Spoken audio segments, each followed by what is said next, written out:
this came out, I think it was last week or week before. I did not put the date in my notes here, but Paul McCartney revealed that the Beatles were going to be releasing a new song, and it's supposedly going to be their last, and they were going to be using AI John Lennon to finish it out.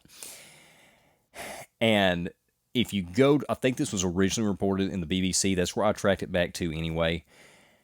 And the original BBC article was titled, Sir Paul McCartney says artificial intelligence has enabled a final Beatles song.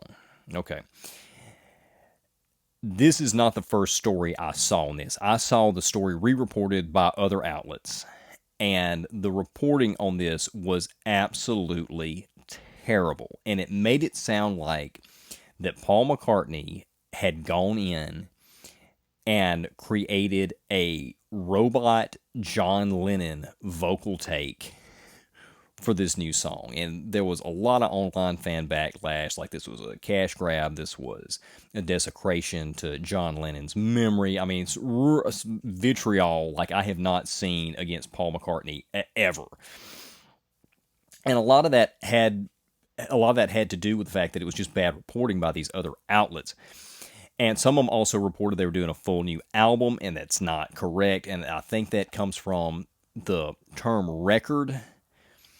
The term record was used, if not by Paul, I think by the author of that original article, and they just meant a single song record, because a single song can be a record, and a lot of times record is used to mean full album. So there were some outlets that printed that this was going to be a full album release. It is not. It's one song.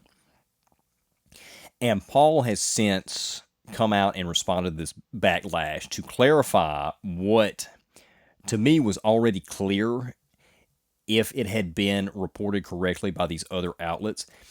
And basically, in the 90s, when they did the anthology series, they took two unfinished tracks, Free as a Bird and Real Love, and completed them and released them. All right. So there was another song that they tried. It was called Now and Then, and it was a demo of John. John wrote the song.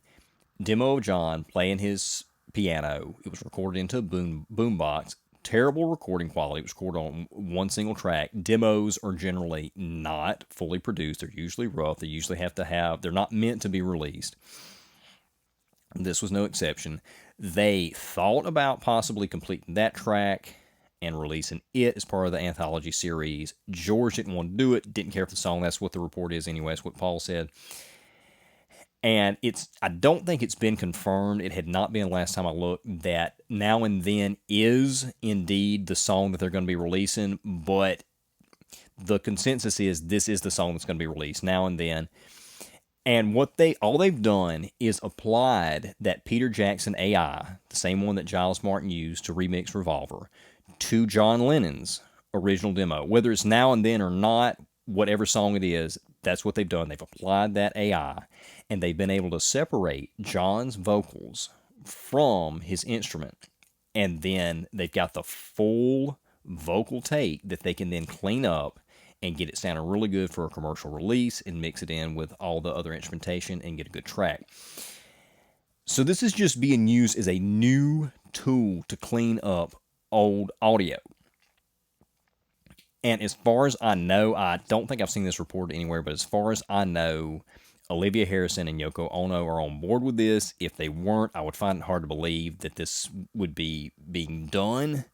But I don't know that for a fact, but I just find that hard to believe. And as a fan, I'm excited to hear it. They've been able to clean up a track that in the past would not have been able to have been cleaned up using this new technology. They have not created a John Lennon robot. They have not gotten a singer in there singing in their voice and then applied a John Lennon AI to turn that voice into John Lennon. It's not that at all. It's his voice, and they've used new technology to clean it up so we can get this song out. And had John lived, he may have actually been on board with finishing this. He may have finished it himself. Who knows? So I think it's great. I don't think there's any moral, ethical, and certainly not legal implications with this. If you enjoyed that clip, be sure to check out the full episode on the Words Like That YouTube channel or wherever you get your podcasts. Can't have no words like that.